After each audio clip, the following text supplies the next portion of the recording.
है। यहाँ से पहले बिंदु को मरीचि ऋषि के नाम से जानते हैं। उसके बाद में जो बिंदु है वो कहलाते हैं ऋषि वशिष्ठा। ऋषि वशिष्ठा की बाईं ओर आपको एक छोटा बिंदु नजर आएगा। ये बिंदु ही है अरुंधति। ऋषि वशिष्ठा के बाद आते हैं ऋषि अंगीरसा, फिर आते हैं ऋषि अत्रि, फिर दाईं ओर की तरफ मुड़ते हुए जो बिंदु आता है वो है ऋषि पुलस्त्य। उसके बाद आते हैं ऋषि पुलह और फिर ऋषि क्रतु। ऋषि पुलह और क्रतु के अंतर को 5 गुना मिलाकर नीचे की तरफ आएंगे तो वहां बसे हैं ध्रुव नक्षत्र। सदा उत्तर में रहने की वजह से उसे ध्रुव नक्षत्र कहा जाता है। इंग्लिश में हम इसे नॉर्थ स्टार के नाम से जानते हैं। बाल्यावस्था के ध्रुव नक्षत्र अगर उत्तर में बसे हैं तो वृद्धावस्था के अगस्त्य नक्षत्र दक्षिण में बसे हैं। अगस्त्य और ध्रुव नक्षत्र हमेशा उसी स्थान पर ही पाए जाते हैं।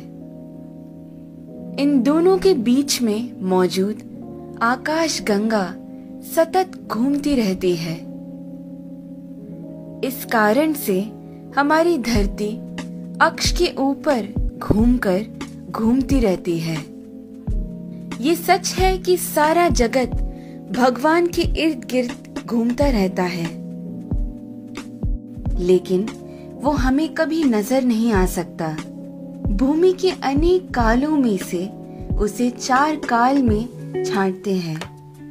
ऊपर नजर आ रहा पीठ के बल सोया हुआ प्रश्न चिन्ह के आकार में बना हुआ सप्त ऋषि मंडल हमें वसंत ऋतु में ठीक ऐसे ही नजर आता है।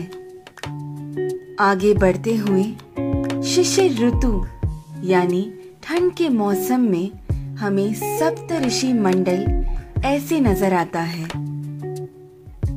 फिर शरद ऋतु में जब सारे पत्ते झड़ने लगते हैं तब सप्त ऋषि मंडल हमें ऐसे पीठ के बल सोया हुआ प्रश्न चिन्ह के आकार में नजर आता है।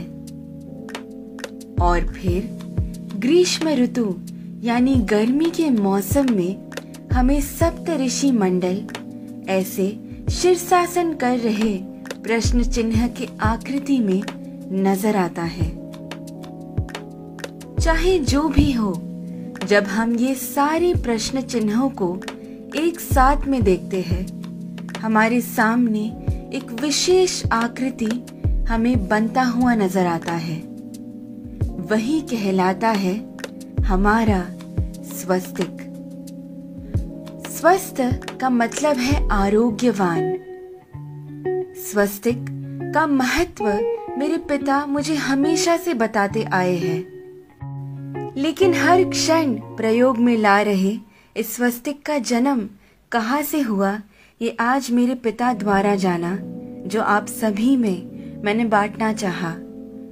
ध्रुव नक्षत्र को देखते हुए हमें ये मालूम होता है कि हम पूरी जिंदगी जिस दिशा की ओर बहते जा रहे हैं वही है उत्तर दिशा। इसीलिए शायद हमारी भूमि पर भी दक्षिण में अधिक जल है और उत्तर की ओर अधिक जमीन है।